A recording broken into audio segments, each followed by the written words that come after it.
Neste vídeo, farei uma apresentação do conceito de ação coletiva, que é o tema que estamos discutindo na disciplina de Ciência Política 3 nesta semana. Eu vejo o conceito de ação coletiva como um dos mais fundamentais da ciência política. Podemos talvez até dizer que a política é um conjunto de ações com o objetivo de decidir como serão resolvidos os problemas de ação coletiva. Então, quando eu disse que é um conceito fundamental, não foi por mera retórica. Eu realmente considero um conceito literalmente fundamental. O conceito de ação coletiva foi desenvolvido por Manco Walson na sua tese de doutorado defendida em 1965. A tese está publicada em português com o título de Lógica da Ação Coletiva, e o conceito é desenvolvido no primeiro capítulo da tese. Mas, na disciplina de Ciência Política 3, eu optei por passar para os alunos um texto um pouco mais simples, o capítulo 13, de Peças e Engrenagens das Ciências Sociais, de Ion Elster. A ação coletiva é a ação de muitas pessoas necessária para produzir um bem público. Então, antes de definir a ação coletiva, temos que definir bem público. Para o que nos interessa aqui, um bem é um produto ou um serviço, ou uma mudança no meio ambiente, ou uma alteração nas oportunidades das pessoas. E um bem público é um bem que, uma vez produzido, pode ser usufruído por todos. Ou seja, não é possível excluir ninguém do grupo de pessoas que serão beneficiados pela produção do bem. E a ação coletiva é a ação de muitos, necessária para produzir um bem público. Vejam que a palavra coletivo aqui não tem a conotação de organismo. Os indivíduos não estão agindo como um organismo ou como um corpo. Por exemplo, no caso de uma greve, estaremos falando de vários operários contribuindo para a produção de um bem público, que seria o aumento de salário. Então, seriam vários agentes e não um único agente. Não um único agente coletivo, que poderia ser chamado de proletariado. O conceito de ação coletiva faz parte de uma perspectiva do individualismo metodológico, ou seja, da tentativa de explicar o que ocorre na realidade social a partir das ações dos indivíduos e não de entidades coletivas. Fazendo um paralelo com a sociologia clássica, seria uma perspectiva weberiana e não durkheimiana. A análise lógica de situações que requerem ação coletiva indica que, se os agentes forem racionais e egoístas, não haverá cooperação. É claro que considerar os seres humanos como simplesmente racionais e egoístas é muito reducionista. De fato, se fizermos a pergunta, as pessoas são racionais e egoístas? A resposta é que muitas vezes sim, mas nem sempre as pessoas agem de modo racional e egoísta. Mas, e se fizermos perguntas alternativas? Por exemplo, a maior parte do tempo as pessoas agem em busca de objetivos ou agem aleatoriamente? A resposta é que, embora muitas vezes essa busca de objetivos já tenha se transformado num hábito, interpretar a ação como racional é uma boa aproximação da realidade. Então, podemos dizer que é mais realista considerar as pessoas racionais do que irracionais. Outra pergunta: a maior parte do tempo as pessoas são racionais e egoístas ou são racionais e altruístas? A resposta também é clara: são mais egoístas do que altruístas. Basta lembrar que quando uma pessoa faz algo de bom para outra, muitas vezes pensamos: o que essa pessoa quer? O que ela vai pedir em troca daqui a pouco? Então, para concluir esse item, podemos dizer que as pessoas não são sempre racionais e egoístas, mas uma análise da realidade que considera as pessoas racionais e egoístas errará menos do que análises alternativas. Voltando para a ação coletiva, vemos que a análise lógica de situações em que é necessário que muitas pessoas contribuam para a produção de um bem público mostra que o mais racional para cada indivíduo egoísta é não contribuir para a produção do bem público. O mais racional é esperar que os outros produzam bem e usufruir do bem depois que ele estiver produzido. Lembrem-se que, por definição, um bem público será usufruído por todos. Numa situação de mão invisível, ou seja, quando os indivíduos, perseguindo seus interesses pessoais, acabam produzindo algo de bom para os outros, nós temos um não problema. É uma situação que não se caracteriza como sendo problema. Se o que o indivíduo faz é bom para os outros, então não temos motivos para nos preocupar com as ações desse indivíduo. Mas nas situações contrárias, quando os indivíduos, perseguindo seus próprios interesses pessoais, acabam produzindo algo de ruim para os demais, então nós temos um mal coletivo, que em outro capítulo Elster chamou de contrafinalidade. Por exemplo, Um empresário terá mais lucro se não gastar com o tratamento dos resíduos de sua fábrica. A poluição será um mal público e a não produção desse mal público seria um bem público. Neste caso, temos um problema político. Os cidadãos precisam se organizar para obrigar o empresário a não poluir. Existem também situações em que os indivíduos não estão fazendo nenhum mal a ninguém, mas poderiam estar fazendo algo de bom e não estão. Ou seja, não estão fazendo mal a ninguém, mas também não estão contribuindo para a produção de nenhum bem público. Por exemplo, se o pagamento de impostos fosse voluntário, não haveria dinheiro suficiente para o governo levar adiante praticamente nenhuma política. Uma vantagem metodológica de se pressupor que os indivíduos são racionais e egoístas é que isso permite pensar em modelos com cálculos exatos. Depois, podemos comparar os resultados dos modelos com a realidade e, se a realidade estiver produzindo resultados parecidos com os resultados dos modelos, então nós podemos interpretar que os indivíduos estão agindo de modo racional e egoísta.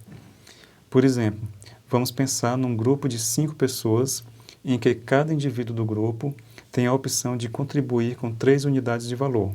Seja lá o que forem essas 3 unidades de valor. Podem ser R$3, por exemplo, ou alguma outra coisa. E vamos supor também que cada contribuição gera 6 unidades de valor que são igualmente distribuídas entre os 5 integrantes do grupo. Formalizando esse modelo, esse exemplo, em um modelo temos o seguinte: N minúsculo é o número de cooperadores. V minúsculo é o valor produzido por cada cooperador. V maiúsculo é o valor total produzido. B é o benefício individual, ou seja, o valor total produzido dividido por 5.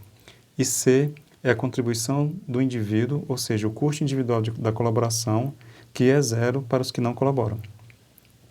Assim, o valor total produzido é igual à multiplicação do valor produzido pela cooperação individual pelo número de cooperadores. O benefício individual é igual ao valor total produzido dividido pelo número total de pessoas menos o custo da colaboração individual. Como eu já disse, para os que não colaboram, que são os parasitas, este custo é 0. E o benefício individual médio é a soma dos benefícios produzidos pelos colaboradores dividido pelo número total de pessoas. A tabela ao lado mostra que o benefício médio cresce de 0 para 0,6, 1,2, 1,8, 2,4 e finalmente 3. Mas o benefício individual de um parasita é sempre maior do que o benefício individual de um cooperador. Na penúltima linha, quando ainda resta um parasita, o benefício do parasita é 4,8 e o dos cooperadores é de apenas 1,8, ficando bastante claro que o mais racional é não cooperar. Aqui, eu apenas transferi os dados da tabela para uma figura semelhante à que tem no livro do Elster. A linha vermelha representa o benefício líquido de um parasita, a linha verde o benefício líquido de um cooperador e a linha azul o benefício médio de todos os 5 indivíduos desta pequena sociedade. Notem que o benefício médio de todos os indivíduos se torna positivo a partir da colaboração de um único agente. Isto ocorre porque tanto o custo quanto o benefício de cada contribuição permanece estável, mesmo com a variação no número de indivíduos que colaboram. Mas podemos ter vários tipos de ação coletiva, dependendo do valor de cada contribuição em termos de custo para quem contribui e de benefícios para a coletividade. O custo da cooperação pode aumentar com o aumento do número de cooperadores. O custo da cooperação pode diminuir com o aumento do número de cooperadores. O benefício médio produzido pode ser menor após a contribuição de cada novo cooperador. O benefício médio produzido pode ser maior após a contribuição de cada novo cooperador. E podemos ter diferentes combinações dessas possibilidades. Elster apresenta um exemplo de gráfico de uma situação em que o benefício produzido por um colaborador é menor do que a média quando há poucos colaboradores ou quando há colaboradores em demasia. Imagine, por exemplo, uma situação em que um grupo de pessoas tenta convencer a maioria da população a votar em determinado candidato e vamos considerar que a eleição desse candidato seria benéfica para 80% das pessoas e que 10% desses 80% estão convencidos disso. É claro que o número dos que estão convencidos não é suficiente para eleger o candidato. e o conjunto dos que estão convencidos de que o candidato é o melhor tem um problema de ação coletiva. É melhor para todos que o candidato seja eleito, mas não é vantajoso para ninguém ter o trabalho de ficar gratuitamente fazendo propaganda para o candidato.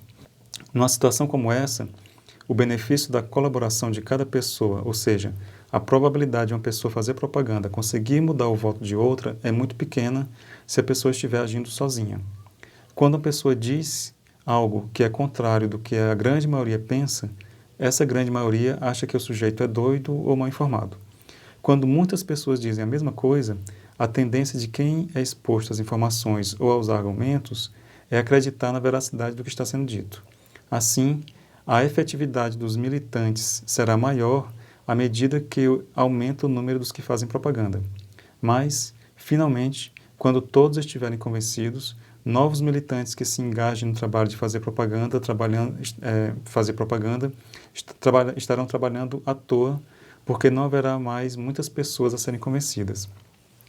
Essa situação pode ser ilustrada por essa figura.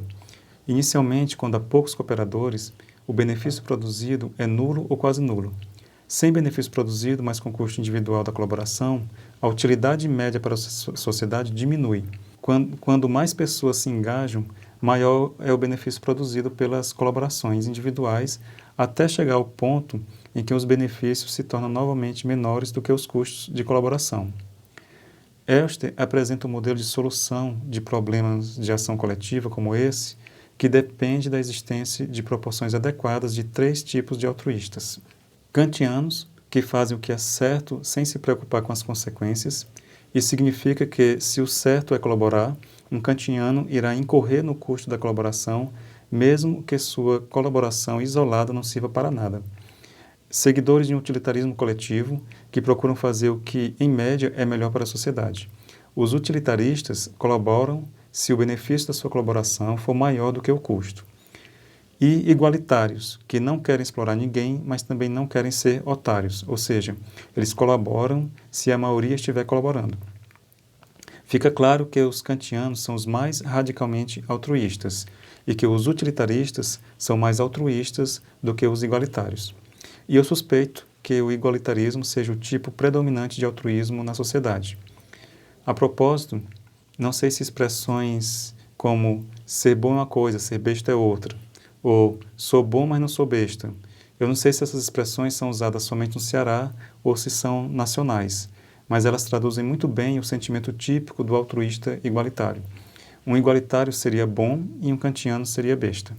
Mas, voltando ao gráfico anterior, podemos dizer que ninguém começará a cooperar a não ser que haja pelo menos a quantidade K de cooperadores kantianos. A partir dessa quantidade, seria possível continuar havendo um aumento no número de cooperadores se a soma de kantianos e utilitaristas chegasse a 50% da população. A partir desse ponto, os igualitários não se sentiriam mais otários e passariam a colaborar também. Neste vídeo, vimos o conceito de ação coletiva e um modelo de solução da tendência à não cooperação que não depende de nenhuma organização central.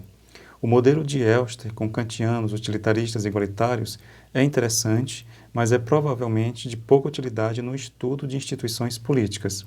Para a explicação de fenômenos políticos, a discussão sobre incentivos seletivos será frequentemente mais útil, mas eu falarei sobre isso no próximo vídeo.